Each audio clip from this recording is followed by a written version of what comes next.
दुपारी 1 वाजण्याची वेळ आहे। देवली मालवण किती छान सूर ऐकू येत आहेत बघा। बघूया कोण वाजवतोय पेटी।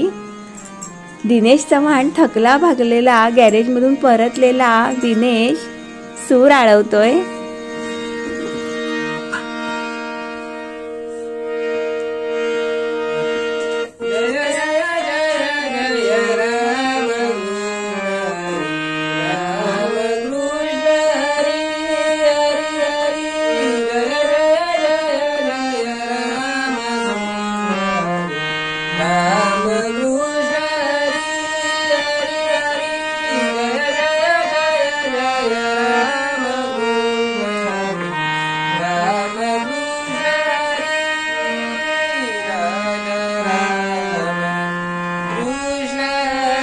जिथे असे सूर नांदतात तिथे मोबाईलचे सूर कमी पडतात।